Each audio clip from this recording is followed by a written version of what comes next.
Hello, എല്ലാവർക്കും നമസ്കാരം. ഞാൻ ശ്രീലത ജയചന്ദ്രൻ. പിന്നെ നമ്മൾ കുറച്ച് ദിവസമായില്ലേ വീഡിയോ ഒക്കെ ഇട്ടിട്ട് കുറച്ച് കാര്യങ്ങളൊക്കെ ആയിട്ട് തിരക്കായി പോയി.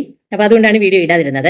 അപ്പൊ ഇടയ്ക്ക് കുറേ മെസ്സേജ് എനിക്ക് വന്നിരുന്നു. അതിൽ കുറച്ച് കൂടുതൽ ആൾക്കാർ ചോദിച്ചിരുന്നതെന്ന് പറഞ്ഞാൽ നെസ്റ്റഡ് ലൂപ്പ് നമ്മളത് എങ്ങനെ എടുക്കണം എന്നുള്ളതിനെ കുറിച്ചാണ് ചോദിച്ചിരുന്നത് അല്ലെ. അതിൽ വരുന്ന ചേഞ്ചസ് അല്ലെ, നോർമൽ ലൂപ്പ് ഒരു സിംഗിൾ ലൂപ്പ് വെച്ച് ചെയ്യുമ്പോഴും നെസ്റ്റഡ് ലൂപ്പ് വെച്ച് ചെയ്യുമ്പോഴും ഉള്ള ആ ഒരു ഡിഫറൻസ് ചോദിച്ചിരുന്നു. നമുക്ക് ഒരു സിംഗിൾ പ്രോഗ്രാമിൽ ഞാനത് കാണിച്ചു തരാം. ഒരേ പ്രോഗ്രാം തന്നെ ഒരു സിംഗിൾ ലൂപ്പായിട്ടും ചെയ്യാം, അതുപോലെ തന്നെ ഒരു നെസ്റ്റഡ് ലൂപ്പ് ആക്കിയിട്ടും ചെയ്യാം. ഓക്കെ, അപ്പൊ നമുക്ക് ആ ചേഞ്ച് കറക്റ്റ് ആയിട്ട് മനസ്സിലാക്കാൻ പറ്റും.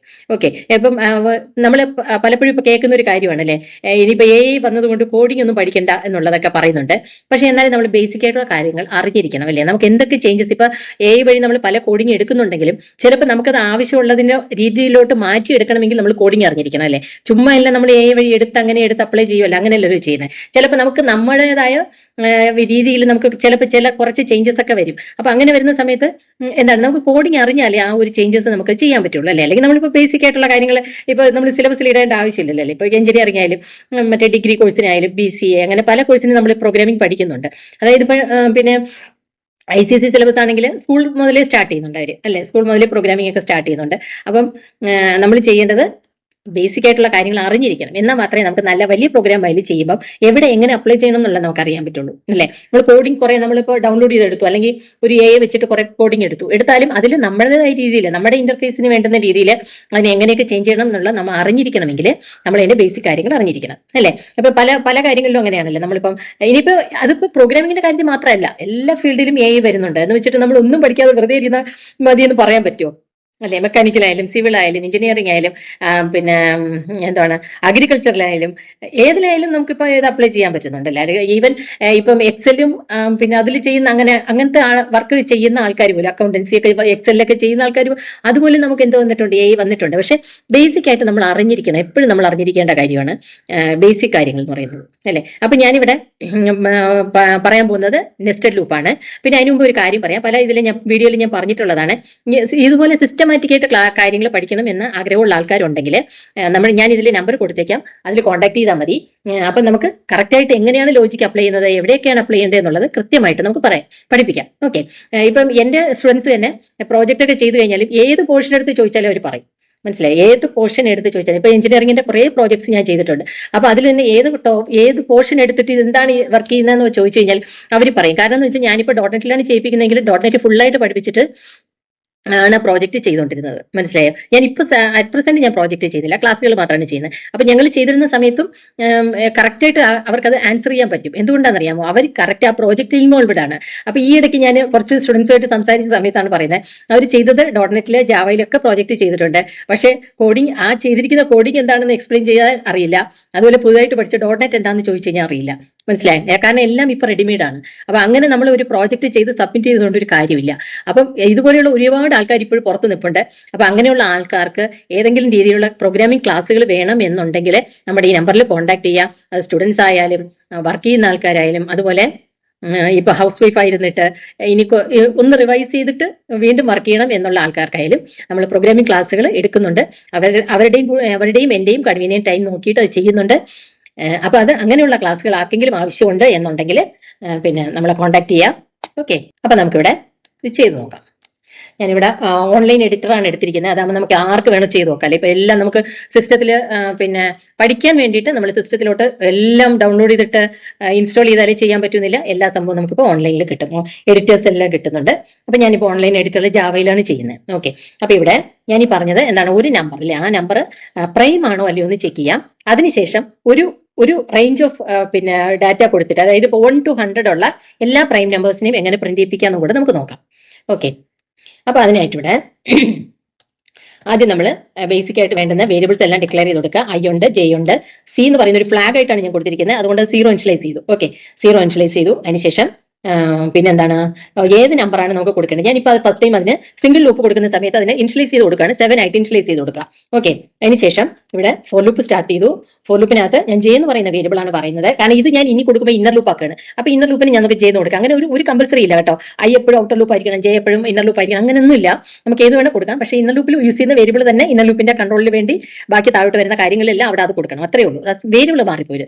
ലൂപ്പിനകത്ത് കൊടുക്കുന്ന വേരിയബിൾ അതെന്ത് പർപ്പസ് ആണോ അത് അതിൽ വരുന്ന ചേഞ്ചസ് എന്താണോ അത് അവിടെ അപ്ലൈ ചെയ്ത് കൊടുക്കുക. അത്രേ ഉള്ളൂ.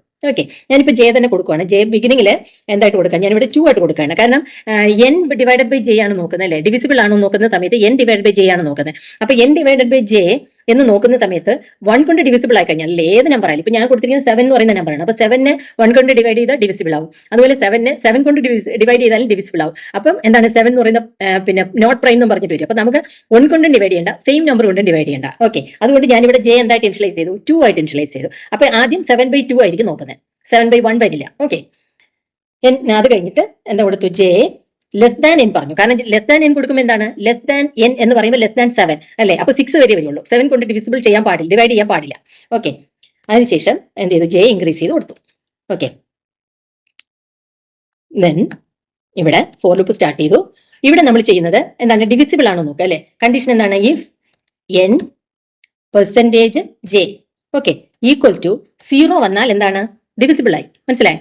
റിമൈൻഡർ 0 വന്നാൽ, റിമൈൻഡർ ഓപ്പറേറ്റർ ആണ് അല്ലേ, പെർസെന്റേജ് എന്ന് പറയുന്നത് റിമൈൻഡർ ഓപ്പറേറ്റർ ആണ്. അപ്പൊ റിമൈൻഡർ 0 വന്നാൽ എന്താണ്? ഡിവിസിബിൾ ആയി.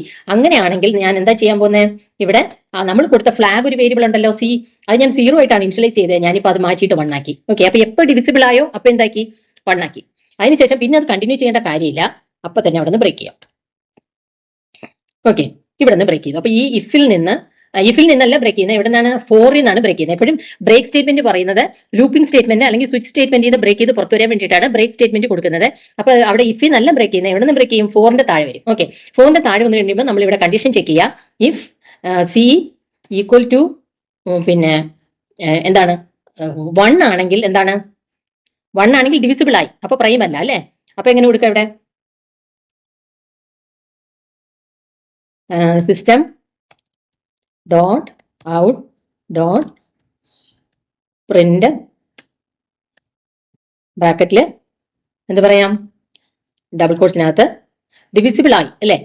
ഡിവിസിബിൾ ആയെങ്കിൽ എന്താണ്? Not prime.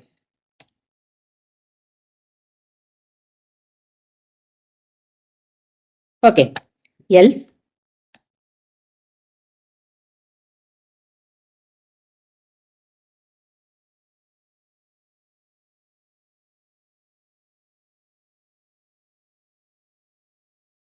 Okay, else prime എന്ന് പ്രിന്റ് ചെയ്തു. ഓക്കെ, നമുക്കിപ്പോൾ ഇത് റൺ ചെയ്ത് നോക്കാം. എങ്ങനെ വരുന്നു നോക്കാം ഔട്ട്പുട്ട്. കണ്ട ഇവിടെ എന്താണ്? 7 ആണ് അല്ലേ. 7 ആയപ്പോൾ എന്താണ്? പ്രൈം എന്ന് പ്രിന്റ് ചെയ്തു. ഇത് തന്നെ ഞാനിപ്പോൾ ഈ നമ്പർ മാറ്റിയിട്ട് 17 ആക്കി. 17 ആക്കി കഴിഞ്ഞാൽ എന്താണ്? ഡിവിസിബിൾ ആയി അല്ലേ. 17 എന്ന് പറയുമ്പോൾ ഡിവിസിബിൾ ആയി അല്ലേ. അപ്പൊ നമുക്ക് റൺ ചെയ്ത് നോക്കാം.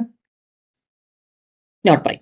മനസ്സിലായി? ഇത് സിംഗിൾ ലൂപ്പ് ആണേ. ഇത് ഞാൻ ഇങ്ങനെ തന്നെ മാറ്റാൻ പോവാ, ഇതിനെ തന്നെ മാറ്റാൻ പോവാണ്. ഇതിനെ തന്നെ മാറ്റുന്ന സമയത്ത് ഞാൻ ഇവിടെ ഈ എന്നിന് ഇനിഷ്യലൈസേഷൻ കൊടുക്കുന്നില്ല. ഓക്കെ, എന്നിന് ഇനിഷ്യലൈസേഷൻ കൊടുക്കുന്നില്ല. കാരണം നമ്മൾ ലൂപ്പിനകത്താണ് ഇത് മാറി മാറി വരേണ്ടത് അല്ലേ. ലൂപ്പിനകത്ത് മാറി മാറി വരണം എന്നുണ്ടെങ്കിൽ എങ്ങനെ പറയും? ഇവിടെ നമ്മൾ ഈ ഫോർ ലൂപ്പിനെ ഒന്ന് അകത്തോട്ട് നമുക്ക് ഇൻഡന്റ് ചെയ്ത് കൊടുക്കാം. ഓക്കെ, അങ്ങനെ കൊടുക്കുന്ന സമയത്ത് എന്താണ്? നമുക്ക് ആ ഡിഫറൻസ് കറക്റ്റ് ആയിട്ട് മനസ്സിലാക്കാൻ പറ്റും. അപ്പൊ ഞാൻ ഇവിടെ ഔട്ടർ ലൂപ്പ് സ്റ്റാർട്ട് ചെയ്യുന്നു 4ൽ നമ്മൾ ജെ ഐ യൂസ് ചെയ്തിട്ടില്ല അല്ലെ. അപ്പൊ ഇവിടെ ഐ കൊടുക്കാം. പിന്നെ 1 എന്ന് പറയുന്ന പ്രൈം നമ്പർ ആണ് അല്ല, പ്രൈമോ അല്ല നോട്ട് പ്രൈമോ അല്ല അല്ലെ. 1 എന്ന് പറയുന്നത് അതിൽ വരുന്നില്ല. അപ്പൊ നമുക്ക് 2 മുതൽ സ്റ്റാർട്ട് ചെയ്താൽ മതി. ഓക്കെ, ഈക്വൽ ടു 2 ആണോ നോക്കി. പിന്നെ i less than equal to 100, അതായത് 100 വരെയുള്ള നമ്പേഴ്സ് ചെക്ക് ചെയ്യണം. 2 മുതൽ 100 വരെയുള്ള എല്ലാ പ്രൈം നമ്പറിനെയും എനിക്ക് പ്രിന്റ് ചെയ്യിപ്പിക്കണം. പ്രൈം ആണോ അല്ലെങ്കിൽ ചെക്കിംഗ് അല്ല അവിടെ ചെയ്യുന്നത്. എല്ലാ പ്രൈം നമ്പേഴ്സിനെയും പ്രിന്റ് ചെയ്യിപ്പിക്കാം. ഓക്കെ, അല്ലെങ്കിൽ പ്രൈം നോട്ട് പ്രൈം എന്ന് പറഞ്ഞ് പ്രിന്റ് ചെയ്താൽ ഏത് നമ്പറിന്റെ നമുക്ക് മനസ്സിലാവില്ല. അപ്പൊ എല്ലാ പ്രൈം നമ്പേഴ്സിനെയും നമുക്ക് അങ്ങ് പ്രിന്റ് ചെയ്യിപ്പിക്കാം. ഓക്കെ, അത് കഴിഞ്ഞ ശേഷം എന്ത് കൊടുക്കാം? ഇവിടെ ഐ പ്ലസ് കൊടുത്തു. ഇവിടെ നമുക്ക് 4ന്റെ ബ്രാക്കറ്റ് സ്റ്റാർട്ട് ചെയ്യാം. ഈ ക്ലോസിംഗ് ഇവിടെ അല്ല, താഴെയാണ് വരേണ്ടത്, അത് പിന്നെ കൊടുക്കാം. ഓക്കെ, ഇനി ഇവിടെ ചെയ്യാൻ പോകുന്നത് എന്താണെന്ന് അറിയാമോ? ഐയുടെ വാല്യൂ ആണ് എന്നിലോട്ട് അസൈൻ ചെയ്യണേ. അപ്പൊ ആദ്യം 2 കൊടുക്കും, 3 കൊടുക്കും, 4 കൊടുക്കും, എന്നിട്ട് ഓരോന്നും നമ്മളിവിടെ ചെക്ക് ചെയ്തുകൊണ്ടിരിക്കും. അപ്പൊ ഞാനിവിടെ എൻ ഈക്വൽ ടു എന്ത് പറഞ്ഞു? ഐ എന്ന് പറഞ്ഞു. ഓക്കെ, പിന്നെ ഓരോ പ്രാവശ്യം ഇവിടെ വരുമ്പോൾ സി ചേഞ്ച് ചെയ്യല്ലേ. ഈ ലൂപ്പിന് ഇന്നർ ലൂപ്പിനകത്ത് കയറുന്ന സമയത്ത് സി ചേഞ്ച് ചെയ്യും. സി ചേഞ്ച് ചെയ്തിട്ട് എന്താവും? പ്രൈം ആണോ നോട്ട് പ്രൈം ആണോ എന്ന് ചെക്ക് ചെയ്തിട്ട് ഡിവിസിബിൾ ആയ, അതായത് നോട്ട് പ്രൈം ആണെങ്കിൽ സി 1 ആവുന്നുണ്ട്. അപ്പൊ നെക്സ്റ്റ് ലൂപ്പ് സ്റ്റാർട്ട് ചെയ്യുന്ന സമയത്ത് വീണ്ടും ഔട്ടർ ലൂപ്പിൽ പോയിട്ട് ഇന്നർ ലൂപ്പിലോട്ട് വരുന്ന സമയത്ത് സിയെ വീണ്ടും നമ്മൾ റീഇനിഷ്യലൈസ് ചെയ്തിട്ട് എന്താക്കണം? 0. മനസ്സിലായോ? അത് ഇവിടെ വരുന്ന ഒരു വലിയ ചേഞ്ച് ആണ്. അതില്ലെങ്കിൽ അതിന്റെ ഔട്ട്പുട്ട് കംപ്ലീറ്റ് ആയിട്ട് അങ്ങ് മാറിപ്പോകും. ഓക്കെ, അപ്പൊ ഇവിടെ നമ്മൾ ഡിവിസിബിൾ ആണോ എന്നാണ് നോക്കിയത് അല്ലെ, ഡിവിസിബിൾ ആയോ എന്നാണ് നോക്കിയത്. അപ്പൊ ഇവിടെ നമ്മൾ അടുത്ത് ചെയ്യേണ്ട എന്താണ്, ഡിവിസിബിൾ അല്ലെങ്കിൽ അല്ലെ equal to not equal to 1 ആണെങ്കിലാണ് എന്ത് കൊടുക്കേണ്ടത്, പ്രിന്റ് ചെയ്യിപ്പിക്കേണ്ടത് അല്ലെ. നോട്ട് ഈക്വൽ ടു 1 ആണെങ്കിൽ ഇവിടെ എന്ത് ചെയ്യിപ്പിക്കാം, ഐയുടെ വാല്യൂ നമുക്ക് പ്രിന്റ് ചെയ്യിപ്പിക്കാം അല്ലെ. ഐ ആണ് പ്രിന്റ് ചെയ്യേണ്ടത്, ജെ അല്ല, ഐ ആണ്. കാരണം ഐ ആണ് നമ്മൾ ചെക്ക് ചെയ്യുന്നത് അല്ലെ. ഐ പ്രിന്റ് ചെയ്യിപ്പിച്ചതിന് ശേഷം അതിന്റെ കൂടെ എന്ത് കൊടുക്കണം, ഒരു സ്പേസും കൂടെ ആഡ് ചെയ്ത് കൊടുക്കുക. കാരണം അല്ലെങ്കിൽ എന്താണ് 2 3 4 5 എന്ന് പറഞ്ഞ് ഇങ്ങനെ ആഡ് ചെയ്ത് വരും. അപ്പൊ അടുത്ത 17 പിന്നെ 19 വരുമ്പോൾ എവിടെയൊക്കെയാണ് ഏതാണ് നമ്പർ എന്ന് അറിയില്ല, കുറെ നമ്പേഴ്സ് ഇങ്ങനെ പ്രിന്റ് ചെയ്ത് കാണിക്കില്ല. അപ്പൊ ഓരോ നമ്പർ കഴിയുമ്പോൾ ഒരു ഗ്യാപ്പ് പ്രിന്റ് ചെയ്യിപ്പിക്കാം. ഓക്കെ, അപ്പൊ ഈ എൽസ് ഇവിടെ വേണ്ട. മനസ്സിലായല്ലോ ചേഞ്ചസ്? നമ്മൾ പ്രൈം ആണ് നോട്ട് പ്രൈം ആണ് അങ്ങനെ ചെക്ക് ചെയ്യല്ല ചെയ്യുന്നത്. ചെക്ക് ചെയ്തിട്ട് എന്താ ചെയ്യുന്നത്, പ്രൈം നമ്പേഴ്സിനെയൊക്കെ പ്രിന്റ് ചെയ്യിപ്പിക്കണം. അപ്പൊ അവിടെ എൽസ് വേണ്ട, പ്രൈം നമ്പർ ആണെങ്കിൽ പ്രിന്റ് ചെയ്യാം, അല്ലെങ്കിൽ ഒന്നും ചെയ്യണ്ട. ഓക്കെ, അങ്ങനെ അതാണ് ഇവിടെ ചെയ്തു പോകുന്നത്. പിന്നെ നമുക്ക് ഇവിടെ ഈ ഫോർ ലൂപ്പ് ഇവിടെ ക്ലോസ് ചെയ്യണം. മനസ്സിലായോ? ഇതാണ് നമ്മൾ ചെയ്തിരിക്കുന്നത്. ഓക്കെ, നമുക്കൊന്ന് റൺ ചെയ്ത് നോക്കാം. കണ്ടോ, ഇവിടെ പ്രിന്റ് ചെയ്തിരിക്കുന്ന വാല്യൂസ് ഏതൊക്കെയാണ്, 2 ഉണ്ട്, 3 ഉണ്ട്, 5 ഉണ്ട്, 7 ഉണ്ട്, അങ്ങനെ ഏത് വരെ പ്രിന്റ് ചെയ്തു, 97 വരെ പ്രിന്റ് ചെയ്തു. അപ്പൊ ഞാൻ ഇവിടെ ഇത് മാറ്റിയിട്ട് ഈ 100 എന്ന് കൊടുത്ത സ്ഥലത്ത് മാറ്റി 500 ആക്കി കഴിഞ്ഞാൽ എന്താവും, 500 വരെയുള്ള എല്ലാ പ്രൈം നമ്പേഴ്സും അവിടെ പ്രിന്റ് ചെയ്യും. മനസ്സിലായോ? 500 വരെയുള്ള എല്ലാ പ്രൈം നമ്പേഴ്സും അവിടെ പ്രിന്റ് ചെയ്യും. ഒന്ന് റൺ ചെയ്ത് നോക്കാം.